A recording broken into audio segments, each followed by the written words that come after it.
어떤 멍에를 메고 가십니까? 라는 제목으로 하는 말씀을 드리겠습니다. 가만히 생각해 보면 사람은 누구나 자신이 원하든 원하지 않든 각자가 짊어지고 가는 삶의 무게, 즉 멍에를 짊어지고 가는 것 같습니다.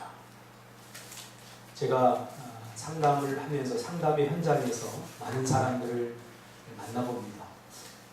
참 저 사람은 행복할 것 같은데 그 사람의 그 삶의 스토리를 들어보면 구구절절 누구에게나 다 자기만이 가지고 있는 메고 가는 삶의 무거운 멍에들이 다 있다 하는 것을 저는 발견하게 되었습니다. 이 멍에의 사전적 의미는 사람의 마음이나 행동에 있어서 쉽게 벗어날 수 없는 구석이나 억압을 비유하는 말입니다. 참 어제도 제가 이렇게 여기 나와서 우리 앞에 나와서 이렇게 노래를 하면서 이렇게 어떤 소리가 들리길래 보니까 이 앞집에 준서 그 누나 발달장애죠. 점점 퇴화가는데 계속 이렇게 울더라고. 계속 우는데 엄마가 그걸 달래주고 이렇게 하다가 또 지치고 하는 그 모습을 하루 종일 제가 한 시간의 잠을 들었어요. 그러면서 제가 참 힘들겠다. 자기가 원하는 삶도 아니고 자기가 그렇게 되고 싶어서 된 것도 아닌데 마치 운명 지어진 것처럼 그런 자녀를 이렇게 낳게 돼서 참 늘 얼굴 한편에 그늘이 져있는 그 엄마와 아빠의 모습을 볼 때마다 마음이 아픕니다. 이게 뭡니까? 멍에죠. 멍에. 웃어도 웃는 것이 아니고 살아도 산 것이 아닌 삶을 살게 되는 거죠. 어떤 사람에게 갚아도 다 갚아지지 않을 것 같은 막막한 물질의 빚이 또 멍에가 되기도 합니다. 우리도 비즈니스 선교를 해봐서 다 알지 않습니까? 갚아도 다 갚아지지 않는, 들어오는 건 한정되어 있고 나가는 건 많고 어떤 사람에겐 지금도 그런 현실일 줄 압니다. 그런 멍에 참 얼마나 우리의 피를 말리고 또 사람을 힘들게 합니까? 어떤 사람에게는 과거에 쉽게 씻어지지 않는 상처가 평생의 멍에가 되기도 합니다. 어떤 사람에게는 부모가, 또 어떤 사람에게는 자식이 멍에가 되기도 합니다. 또 어떤 사람들에게는 인생을 살아가다 만나게 되는 뜻하지 않는 문제와 어려움. 이렇게 그 모양은 달라도 이 세상의 모든 사람에게는 모두 각자가 짊어지고 가는 힘겨운 멍에가 있다고 하는 사실입니다. 예수를 믿으면 이 멍에가 없어질까요? 그렇지 않습니다. 예수를 믿어도 이 멍에는 쉽게 해결되지 않습니다. 실제로 우리의 삶의 현장에서 믿음 좋은 사람들이, 기도 많이 하는 사람들이 이 무거운 멍에를 짊어지고 고통하는 것을 저는 너무 자주 많이 발견했습니다. 그러기에 예수 믿으면 이 멍에가 쉽게 다 해결됩니다 라고 저는 말씀 사역자로 쉽게 말할 수 없습니다. 왜? 그렇게 말해도 우리의 삶의 현실 속에서는 여전히 이 멍에가 우리를 짓누르고 있기 때문이죠. 실제로 예수 믿는 많은 사람들에게도 멍에로 인해서 삶의 행복과 기쁨 그리고 참된 쉼을 누리지 못하는 사람들을 저는 종종 발견하게 됩니다. 그렇다면 여러분에게도 이런 멍에가 있을 줄 압니다. 여러분이 지고 가는 멍에는 무엇입니까? 여러분의 인생을 어렵게 만들고 복잡하게 만들고 또 인생을 무겁게 짓누르는 멍에, 그것이 무엇입니까? 오늘 주님은 그런 사람들을 향해서 간절하게 초청하고 계십니다. 수고하고 무거운 짐진 자들아 다 내게로 오라. 수고하고 무거운 짐, 이게 뭡니까? 오늘 본문에서는 멍에로 표현되어 있습니다. 멍에는 우리가 시골에 사는 사람도 잘 알겠지만 소들이 예전에는, 요즘은 기계가 밭을 갈지만 제가 어릴 적만 해도 소들이 밭을 갈았어요. 논을 갈고. 그러면 여기 소 목 위에다가 끌기 위해서 무거운 이런 나무로 된 멍에를 이렇게 얹혀놓습니다. 그 뒤에는 또 더 무거운 것들이 이렇게 줄줄 매달기도 하죠. 이게 바로 멍에입니다. 소는 그 멍에를 메고 하루 종일 그 장렬에는 햇빛 아래에서 논을 갈기도 하고 밭을 갈기도 합니다. 참 감성이 뛰어난 사람들은 그거를 보고 가슴이 많이 아파할 겁니다. 우리가 저번에 태국에 갔을 때 우리 셋째 딸이 코끼리를 타고 나서 울면서 와요. 왜 우냐고 그랬더니 코끼리가 아빠 너무 불쌍해. 그러니까 본인이 코끼리 등에 타고 코끼리가 말을 안 들으니까 조련사들이 몇 대 때렸나 봐요. 때리니까 코끼리 맞는 그 모습을 보고 가슴 아프고, 또 코끼리가 많은 사람들이 타고 있는 그 모습을 보면서 가슴 아파하는 거죠. 저도 어릴 적에 그 막연하게 본 소가 메고 가는 그 멍에를 보면서 이 설교를 준비하면서 참 우리도 이와 같은 모습이 아닐까. 그 멍에를 해결하지 못한 많은 사람들이 쥐고 가는 이 멍에가 결코 가볍지 않다 하는 것을 저는 깨닫게 됩니다. 오늘 주님은 그런 사람들을 간절히 초청하고 계시죠. 수고하고 무거운 짐진 자들아 다 내게로 오라. 초청의 목적은 뭡니까? 왜 초청합니까? 그 다음 구절에 드러납니다. 내가 너희를 쉬게 하리라. 왜 초청해요? 쉬게 하려고. 그러면 멍에를 가득 맨 사람이 진정한 쉼이 있을 수 있습니까? 없습니다.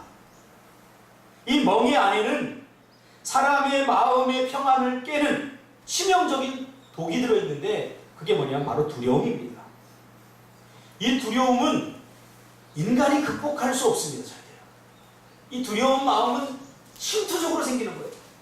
내가 생각하고 싶지 않아도 잊어버리고 싶어도 계속해서 이 안에서 생겨나는 것이 바로 두려움입니다.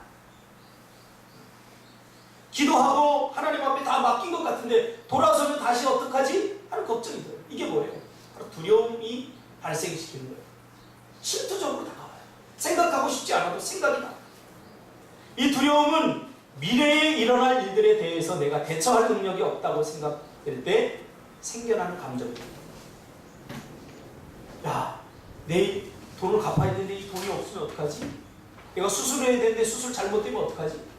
미래에 일어날 일들에 대해서 내가 대처할 능력이 없어. 내가 감당하고 내가 해결할 수 있는 일이 아니야. 그럴 때 생겨나는 것이 바로 두려움인데, 이 두려움은 그 다음이 더 문제입니다. 이 두려운 마음이 내 마음에 싹 들어와 버리면 온갖 부정적인 생각들을 발생시킵니다. 비관적인 생각들을 발생시킵니다. 이 침투적인 생각에 사로잡히면 마음의 평화가 깨어지고 그때부터 마음이 걱정하고 염려하기 시작합니다. 이 마음이 중노동을 하게 돼요. 그래서 걱정이 생기면 꿈에도 나타나지 않습니까? 염려가 생기면 이게 자다가도 일어나서 어떡하지? 이런 생각이 들어요. 왜 그래요?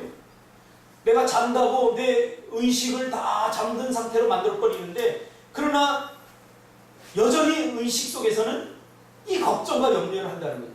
이건 뭐예요? 마음이 계속해서 일하는 거예요. 좀 마음을 쉬게 해야 되는데, 밤은 안식의 시간입니다. 밤은 자면서 힘을 얻는 시간입니다. 내일 살아갈 힘을 얻는 시간이에요. 그런데 자고 싶어도, 안식을 취하고 싶어도 침투적으로 다가오는 생각 때문에 쉬지를 못합니다. 여러분, 몸이 힘든 거는 오히려 좀 괜찮아요. 마음이 일을 하기 시작합니다. 염려라고 하는 일을 하고 근심, 걱정의 일을 하기 시작하면 이때부터는 이게 쉼이 잘 되지 않아요. 쉼을 얻지 못함으로 마음의 평화가 깨지고 얼굴이 어두워지고 삶의 기쁨이 사라져버려요. 저는 이번 주에 어떤 사람의 애매한 고발로 인해서, 오해로 인해서 태어나서 생전 처음으로 피의자 신분으로 경찰서에 가서 조사를 받았습니다. 내가 뭐 하는 짓인지. 분명히 오해이지만, 제가 죄가 없지만 경찰서에서 연락이 와서 좀 조사를 해야 되겠습니다. 그 전화를 받는 순간부터 이게 참 마음이 좀 불편하더라고요. 물론 죄가 없으니까 나중에 다 밝혀지겠지만, 야, 목사가 피의자 신분으로 이게 참 고소를 받는다는 것 자체가 좀 평생 처음 경찰서에 가서 피의자 신분으로 조사를 받았거든요. 뭔가 마음이 불편한 거예요.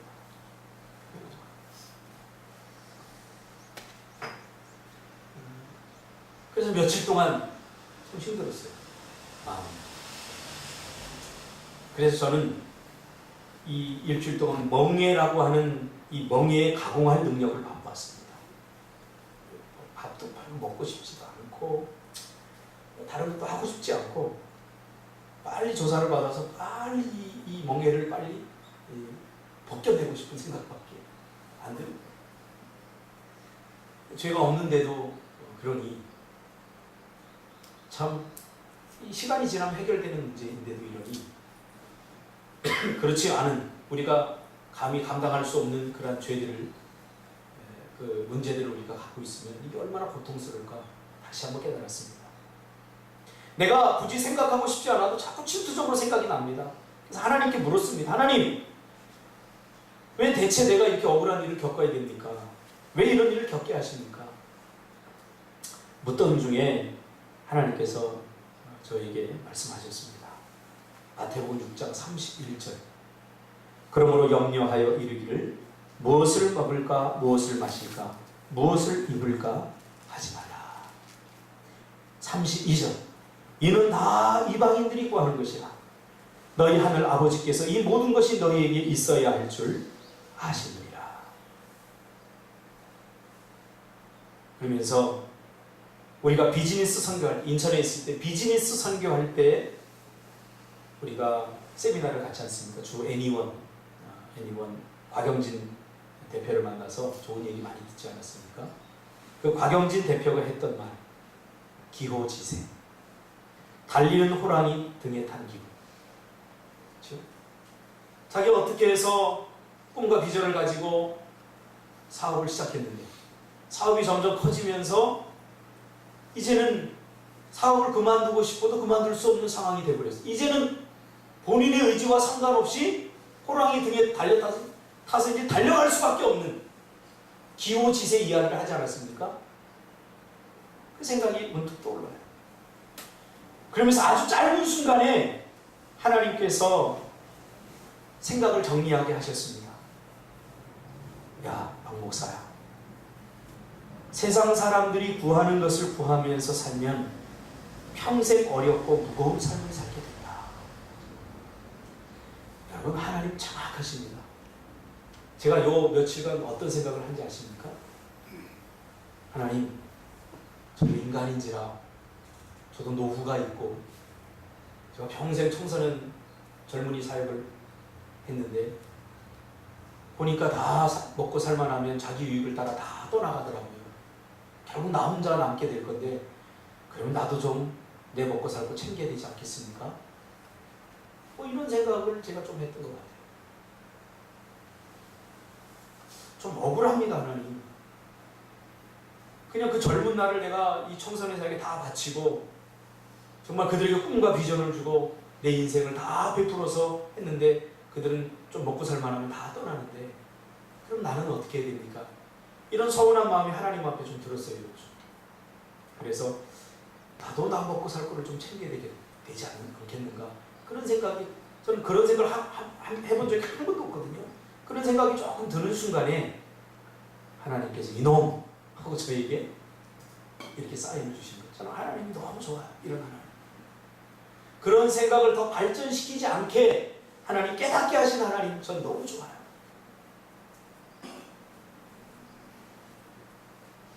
세상 사람들이 구하는 것을 구하면서 살면 평생 어렵고 무거운 삶을 살게 된다는 거죠. 그러나 하나님의 백성으로 매일 매순간 하나님의 요청을 받아들이고 주님이 주시는 멍에를 맺버리면 삶이 쉽고 가벼워진다는 것이었습니다. 우리는 너무 자주 이방인들처럼 살라는 사단의 달콤한 유혹에 시달립니다. 야, 적당히 해. 유별나게 그렇게 신앙생활하냐? 여러분, 신앙생활은 절대로 적당히 할 수 없지 않습니까? 적당히 할 수 없어요, 신앙생활. 심지어 저희 노예에 있는 목사님들도 목사 좀 적당히 해. 이제는 어른 목회해. 굉장히 달콤합니다.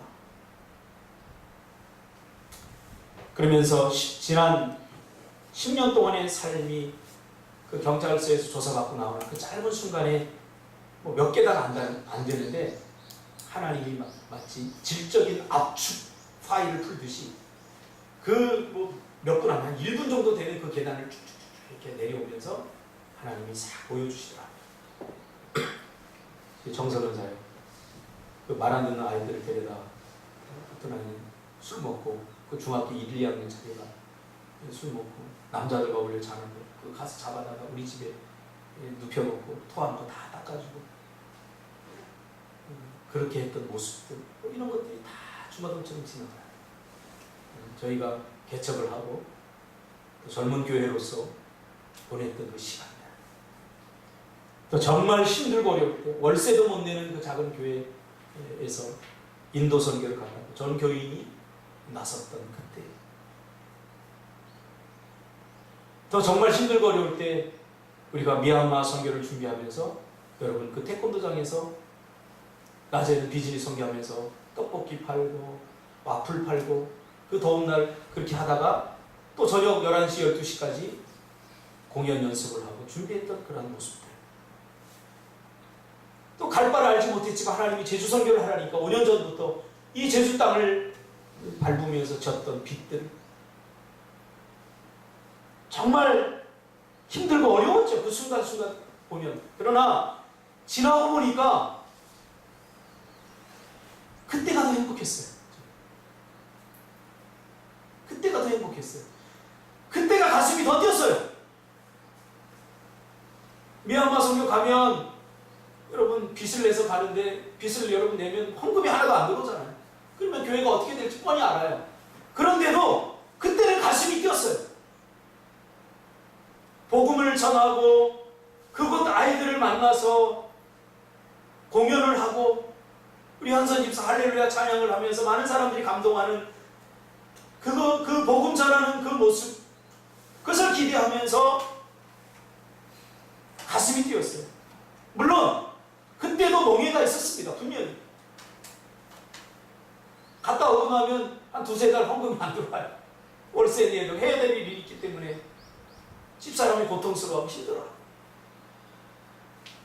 그러나 지금 돌아와 보니까 그때만큼 행복했던 적이 없어요. 내가 한 짧은 며칠 동안 메고 있었던 멍에에 비하면 주의를 하면서 메었던 멍에는 사실 굉장히 행복한 멍에였구나. 그런 것을 깨닫게 하셨어요. 하나님께서. 그러면서 개척한 10년 동안 이렇게 돌아보면서 사실은 제가 대학 가는 딸도 있었고 우리 어린아이들 양육도 해야 되고 정말 돈이 필요하고 물질이 필요한 그 시점에서도 제가 하나님 우리 가족 잘 살게 해주세요. 우리 애린이 좋은 대학 가게 해주세요. 하나님 내가 이런 문제 있으니 내 이 문제 해결해 주세요. 나를 위해서 기도한 적이 한 번도 없었던 것 같아요. 나를 위해서 제가 개척을 하고 나서 나를 위해서 기도한 적이 없어요. 하나님이 아셔요. 조금 힘든 우리 성도들을 위해서 붙잡고 기도하고 그들의 아픔을 같이 끌어안고 기도한 적은 있어도 하나님 나 잘 살게 해주세요. 그것을 위해서 기도한 적이 없었던 거예요. 그런데 참 신기한 게 뭐냐면 이건 당연한 거겠죠. 하나님이 그 10년 동안 굶지 않게 하셨고 부족하지 않게 하셨고 넘치게 하셨어요. 넘친다는 표현은 물질이 넘친다는 표현은 아닙니다. 뭐든지 할 수 있게 하셨어요. 왜 그랬느냐? 먼저 그의 나라와 그의 의를 구하면 이 모든 것을 더하시리라 라고 하는 하나님의 말씀이 내 삶 속에서 그대로 이루어진 거죠. 먼저 구해야 할 것을 구하니까 하나님께서 다른 비본질적인 것들은 채워주신 것이죠. 채워주신 것.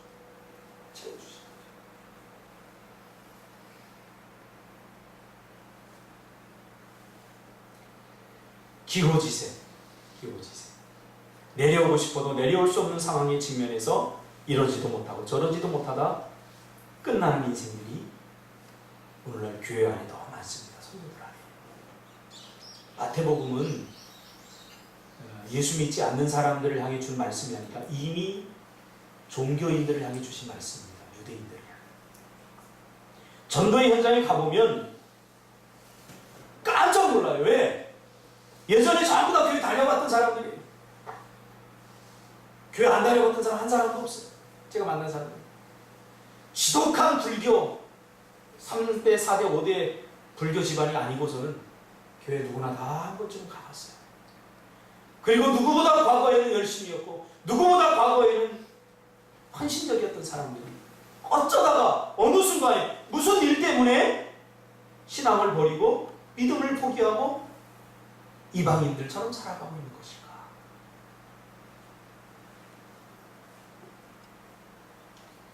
그들의 고백은 한결같이 내가 예전에 학생부 회장이었습니다. 내가 과거에 집사였습니다. 내가 전도사였습니다. 다 그런 사람들이에요.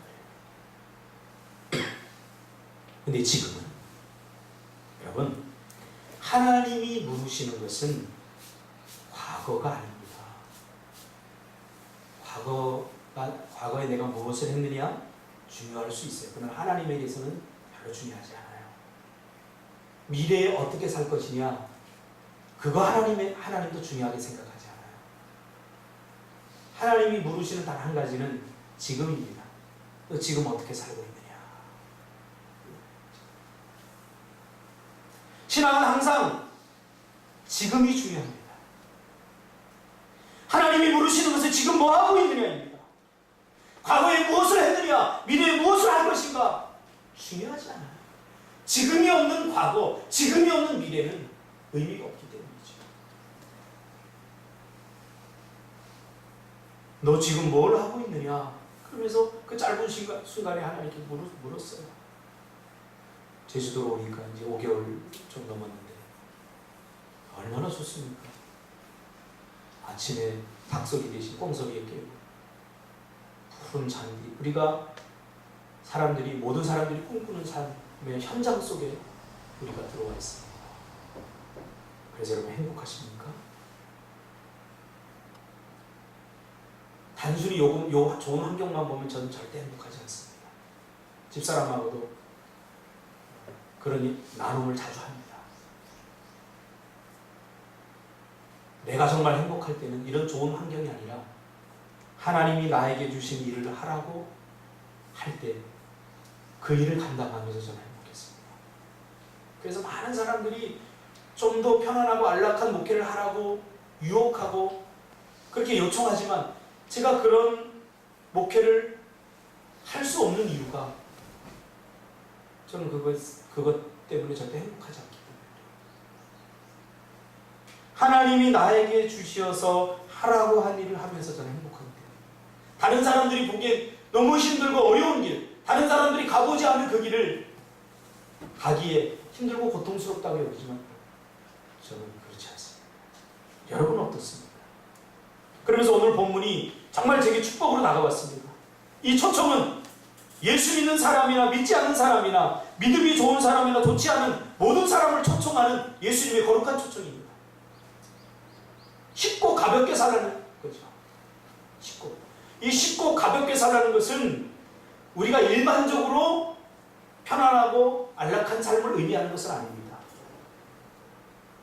이 쉽고 가볍게 사는 것은 무엇을 의미하는가? 오늘 본문에서 예수님이 말씀하시는 것.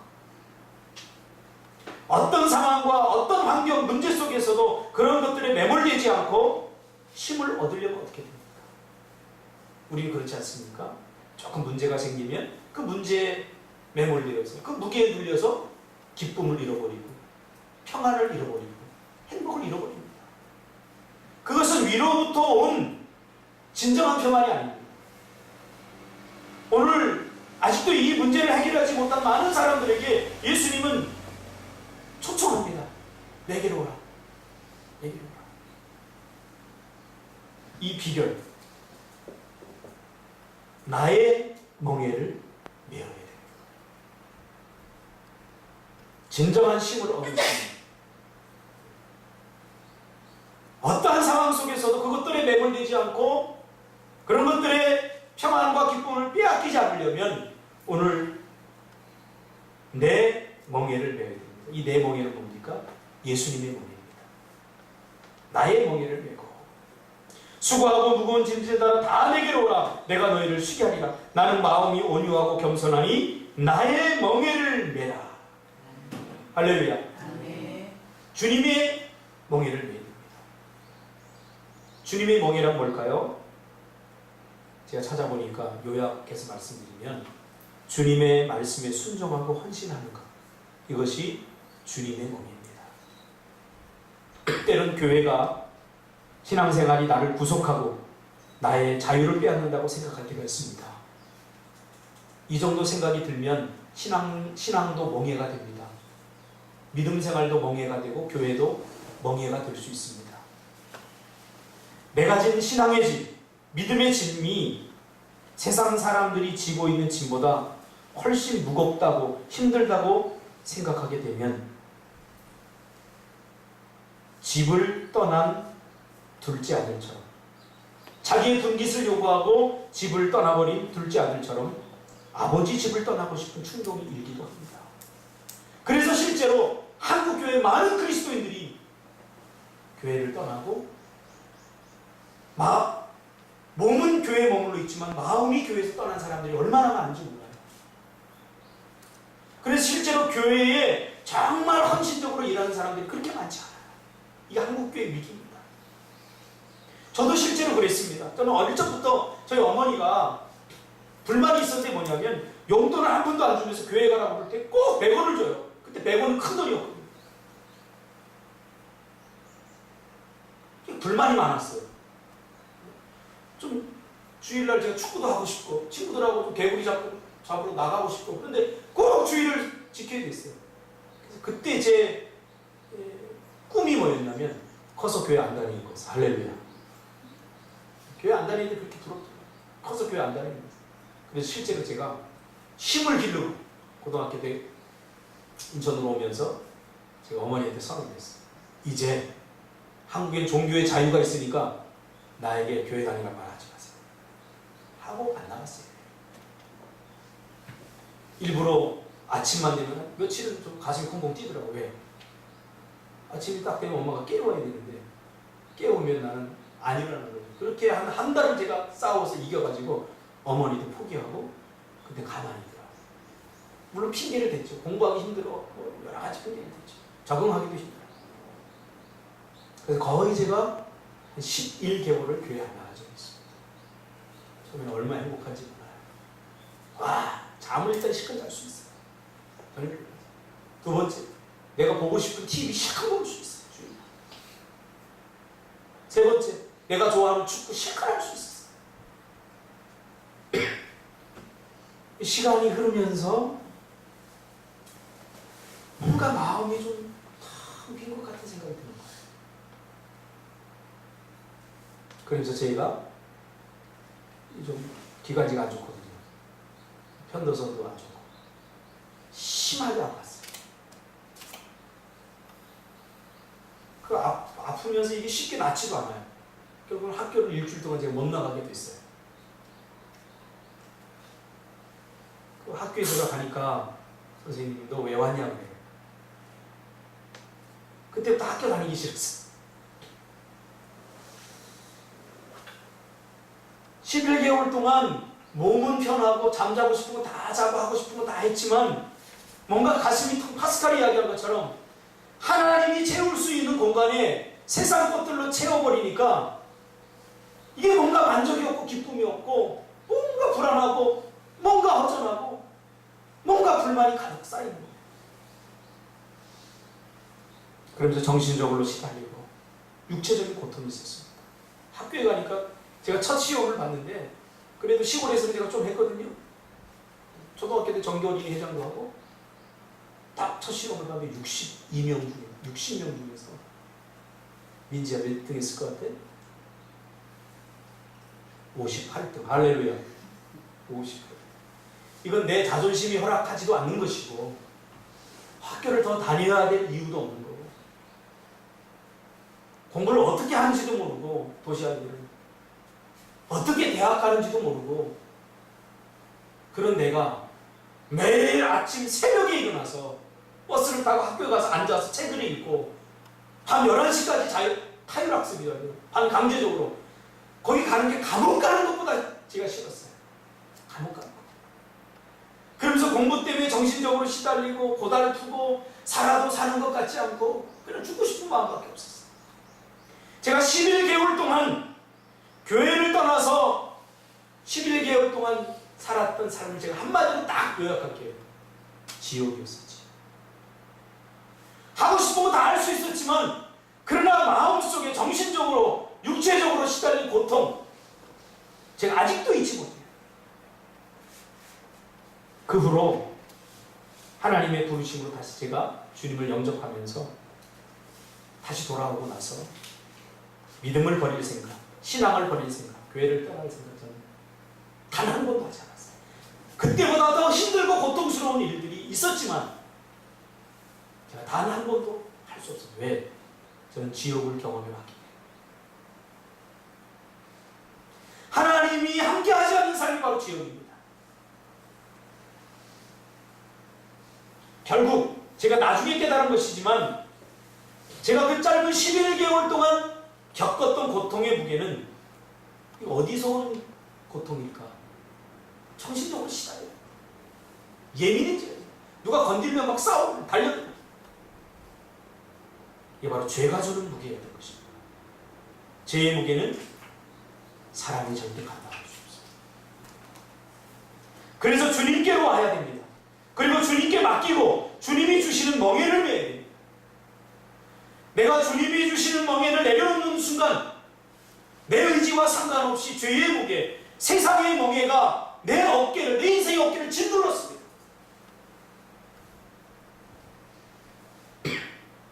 그러므로 예수 믿는 사람도 믿지 않는 사람도 다 멍에를 맵니다. 예수 믿지 않는 사람이 매는 멍에는 종의 무게입니다. 종의 무게. 죄의 무게만큼 무겁고 어려운 멍입니다. 오늘 예수님이 한 말에 의하면 쉽고 가벼운 짐이 아니라 무겁고 어려운 인간이 풀 수 없는, 감당할 수 없는 멍이죠. 그래서 사람들이 스스로 목숨을 끊는 거예요. 여러분, 이 자살하는 사람들 우리가 함부로 비판해요. 물론 자살을 잘 됐다는 건 아니에요. 성경적으로 잘못된 일이지만 자살하는 사람들, 야, 자살할 정신으로 살지 왜 죽어? 저는 거의 그 지경까지 가봤기 때문에 알아요. 왜 사람들이 죽는지, 왜 스스로 소중한 생명을 끊는지 저는 조금 맛보았어요. 아, 이래서 사람이 죽는구나.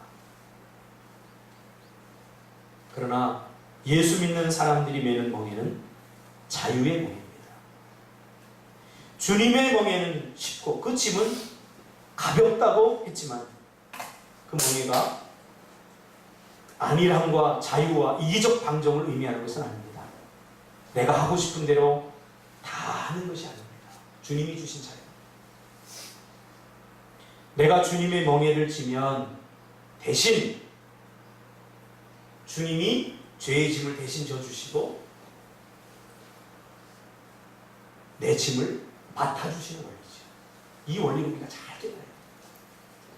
내가 주님이 주시는 멍에를 지지 않으면 내 선택과 상관없이 죄의 짐, 죄의 멍에, 세상의 멍에가 내 인생을 짓누르게 되어 있습니다. 그래서 베드로전서 5장 7절에 너희 염려를 다 주께 맡기라. 이는 그가 너희를 돌보시리라. 할렐루야. 여기에 또 딜레마가 있습니다. 저도 경험해봤어요. 다 맡기고 싶은데 맡겨지지 않아요. 근데 어떨 때는 또 맡겨져요. 근데 어떤 것은 또 맡겨지지 않아요. 제가 이걸 가지고 굉장히 오랫동안 묵상하고 성경을 통해서 이 해답을 얻으려고 많이 묵상하고 성경을 연구했습니다. 그러다 내린 결론이 뭔지 아십니까? 너희 염려를 다 주께 맡기라. 이는 너희를 돌보시리라. 주님은 맡기면 해결해 주시는데 우리의 딜레마는 뭐예요? 맡겨지지 않는 거예요. 그래서 기도해서 다 하나님 앞에 매일 하나님 이 문제가 해결돼야 됩니다. 그리고 주님 앞에 다 맡겼는데 돌아서서 가는 순간 안 되면 어떡하지? 또 염려가 되는 거예요. 또 걱정입니다. 여러분도 종종 경험하죠? 맡겼는데 맡겨지지 않는 거예요. 맡길 수 없는 자에게 맡기라고 하는 것은 이거 고문 아닙니까?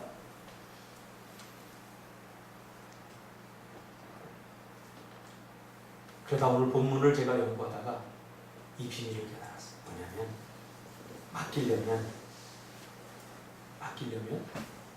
먼저 순종과 헌신이 있어요. 하나님은 누구의 짐을 맡겨주시느냐? 맡아주시느냐? 주님의 멍에를 매는, 다시 말하면 말씀에 순종하고 헌신하는 자들의 짐을 맡아주신다는 사실이에요. 그래서 제 삶의 과거를 이렇게 돌아보니까 정말 그래요. 내가 하나님 말씀에 순종하겠습니다. 그러니 순종하고 헌신합니다. 했던 그 모든 일들을 주님께서 다 맡아주시는 거예요. 제주도 올 때도 마찬가지예요. 우리가 돈이 어디 있어? 이거 몇십억 되는 이 땅을 우리가 살려면 돈이 어디 있습니까? 그 무게만, 그 세상적인 관점에서 그 물질의 무게가 누르는 힘이 대단합니다. 근데 저는 그것을 주님께 맡겼습니다. 왜? 하나님, 이 제주 땅으로 오는 게 내가 잘 먹고 잘 자고 좋은 환경에서 내가 노후 보내려고 이곳에 온 것도 아니지 않습니까? 주님 알지 않습니까? 내 마음을. 그러니까 주님 앞에 솔직해야 돼요. 이거 뭐하러 우리 오는지 주님 아시지 않습니까? 주님이 주신 사역, 이 땅에 꿈이 없는 젊은이들에게 꿈을 주고 사명 없이 사는 그리스도인에게 사명을 주고 또 말씀대로 성경적 가정관이 깨어진 가정들에게 그 성경적 가정관을 회복시켜주는 그 사역을 우리가 이곳에 감당하기 위해서 하나님, 이 땅을 하나님 주시고 이 땅을 보낸 것 아닙니까? 하고 물질의 무게가 눌릴 때마다 하나님께 제가 맡겼어요. 그때 하나님께서 정말 뜻하지 않은 사람들을 통해서 뜻하지 않은 순간에 하나님께서 해결해 주셨어요. 돌아오고 보니까 그때는 감히 엄두도 못 낼, 감당할 수 없었던 일들을 우리가 지금 감당이 된 거예요. 할렐루야. 여러분도 그 물질의 무게에 지금 잔해에 눌려 있잖아요. 하나님께 맡기시길 바랍니다. 그러나 하나님 앞에 순수해야 돼요. 정말 여러분의 헌신이 내가 잘 먹고 잘 살기 위한 것이냐, 아니면 그의 나라와 그의 의를 위한 헌신이냐, 이 부분에서 우리가 솔직해야 돼요. 이 부분에 솔직하지 않으면 그 안에 요만큼이라도 내 영광과 내 유익을 위한 것이 있다면 그것은 곧 세상의 짐이 되어서 나를 짓누르게 될 것입니다. 이건 제가 직접 경험한 일입니다. 그래서 담대하게 여러분에게 말할 수 있는 것입니다. 주님이 책임져 주시는 사람은 주님의 멍에를 지는 자들입니다. 멍에를 의무와 책임으로 번역해야 됩니다. 즉 그리스도인은 영원 구원과 주님께서 주신 사명을 이루기 위해서 날마다 자기를 희생하고 자기를 부인하며 이루어 나가야 됩니다. 요즘 제가 여러 가지 일들 때문에 예배도 좀 쉬고 또 전도도 쉬고, 물론 명분은 있습니다. 우리가 이 땅에서 좀 적응을 해야 된다. 너무 몰아붙이지 말고 좀 천천히 가자. 명분은 있습니다. 그런데 그래서 우리가 좀 쉬고 있는데 이렇게 쉬면서 여러분 행복하십니까? 정말 만족하십니까? 저는 그렇지 않아요. 너무 힘들어요. 육신은 편한데 가고 싶은데 아무 데 돌아다닐 수 있는데 뭔가 영적인 부담이 있어요. 부담이 있어요. 어제도 집사람하고 우리 예원이 극동방송 합창단 그 연습하러 보내서 시간이 좀 있어서 카페에 가서 이 문제를 놓고 한참 동안 얘기했어요. 한참 동안 얘기했어요.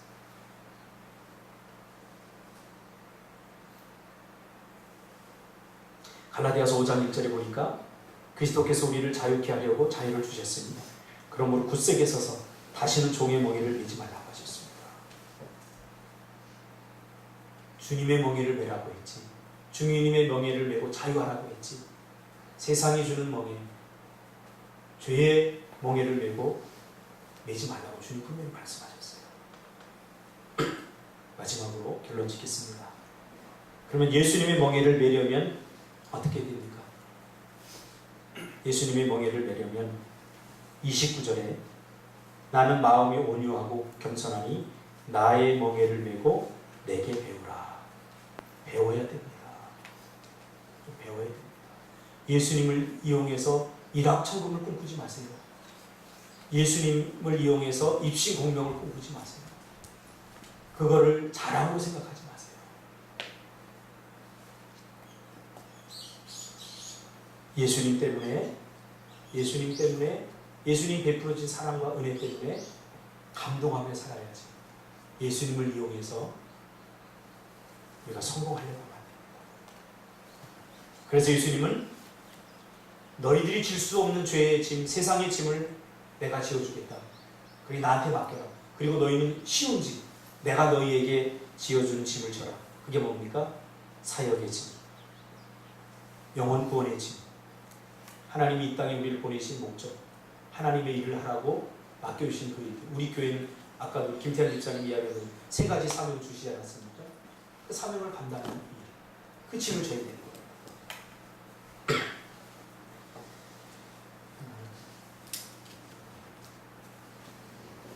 주님의 몽예를 지려면 겸손과 온유해야 됩니다. 겸손과 온유가 뭐냐? 제가 보니까 배우는 사람들의 자세와 태도입니다. 배우는 사람들은 겸손하고 온유해야 됩니다. 그래야 배울 수 있습니다.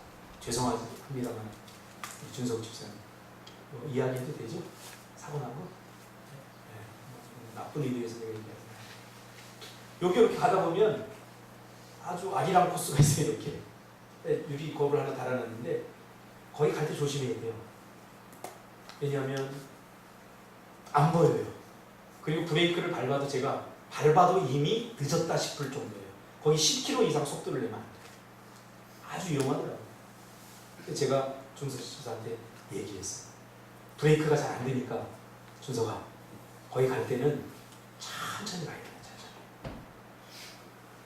다른 사람은 브레이크 잘 되니까 뭐 괜찮다고 생각하면 뭐 계속 달리세요. 제가 몇 번이나 얘기했어요. 근데 할렐루야, 며칠 전에 박아버렸어요. 할렐루야. 소형차하고 빵 박았어요. 나름대로 이유가 있겠죠. 브레이크가 안 되고. 제가 그렇게 얘기를 했는데, 그러니까 제가 이야기할 때 준석의 마음은 겸손하고 온유하지 못했던 거죠. 여러분, 배우려면 겸손해. 저도 목사인데 세미나 가서 전도사들이 강의하잖아요. 그러면 안 들어요. 안 들려. 야, 뭐 니까지 전도사 그걸 얼마나 했다고 깝죽대고 있어. 한번 해봐. 목회가 그렇게 쉬운 게 아니야. 그러면서 이게 안 들려요. 왜 안 들릴까요? 교만하니까. 겸손해. 특별히 청년 때는 잘 안 들려요. 젊을 때는 잘 안 들려요. 저도 잘 안 들렸습니다. 그러면서 준석 집사가 한 이야기가 더 분노를 치밀어 오르게 했어요. 아, 다음부터 조심해야지. 이미 끝났어요. 이미 사고는 났고, 이미 경찰에 신고는 됐고, 돈은 물어놔야 되고, 제가 항상 얘기하죠. 말씀의 수준에서 깨닫지 못하면 육체적인 수준으로 내려가요. 겪어봐야 돼요. 당해봐야 돼요. 그래서 배울 때는 항상 겸손해야 돼요. 온유는 뭐냐? 부드러워야 된다는 거 마음. 수용할 수 있는 능력. 배우는 사람, 3살 아기한테도 배운다고 그러잖아요. 온유해야 돼요. 성경에서 이것을 표현한 부분이 있어요. 예수님이 천국을 이야기할 때 천국은 마치 그러면서 돌짝밭, 길가밭, 가시밭 이야기를 했잖아요. 그럼 겸손하지 않는 사람은 절대 안 들려요. 참 내가 감사한 게 우리 명균 집사님이요. 저 운전을 가끔 차 빼 그러면요. 아, 답답해요. 차 들어올 때도 보면 다 알아요, 누구 차인지.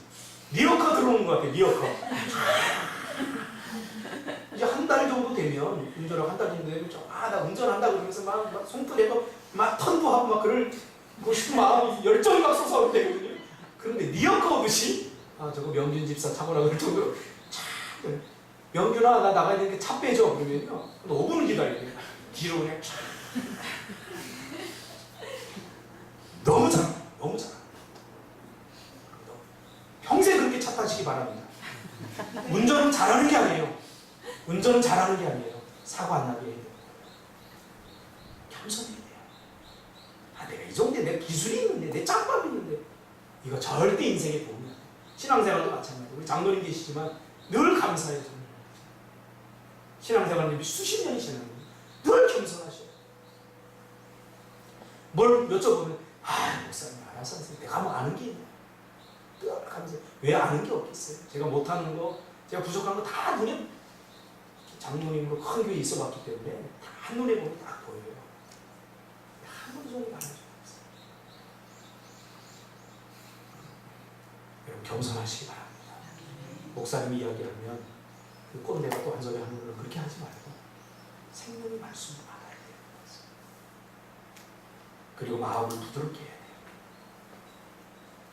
돌짝밭같이 딱딱하고 길가밭처럼 반들반들하고 달고 달아갖고 세상적으로 야곱같이 야곱의 근성을 가지고 어떻게든지 내가 지지 않으려고 져주세요.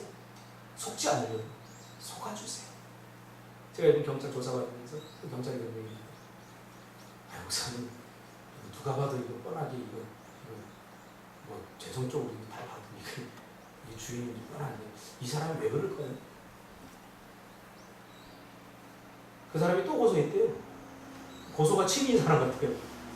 그 상진 집사가 이제 그 현장에 갔는데 지금 실명법으로 이분이 지금 이렇게 고발을 한 상태입니다. 그랬더니 공공 비밀 누설죄 해가지고 그 부동산 떡적 썩었을 세상에 별 사람들이 다 있습니다. 때로는 그런 사람들을 겪으면서 억울하기도 하고 때로는 분노가 치솟기도 하고 그렇지만 그런 것들 때문에 우리의 마음이 세상화돼서는 안 됩니다. 오늘 문제가 뭡니까? 교회 안에서 세상을 경험하게 되는 거예요. 교회 안에서 은혜를 경험하고 교회 안에서 하나님을 경험해야 되는데 오늘 교회 안에서 세상을 경험하는 이 안타까운 일이죠. 우리 교회는 교회에서 은혜를 경험하기를 바랍니다. 할렐루야. 그래서 날마다 교만한 마음을 낮추고 빌립보서 2장 5절 8절처럼 자기를 낮추고 죽기까지 복종한 주님처럼 세상의 짐을 주님께 다 맡기고 주님이 주신 쉽고 가벼운 짐을 지고 살아가시기를 주님의 이름으로 축복합니다. 사실은 영상을 하나 보려고 했는데 시간이 너무 늦어서 다음에 하기로 하겠습니다. 기도하겠습니다. 주님 감사합니다.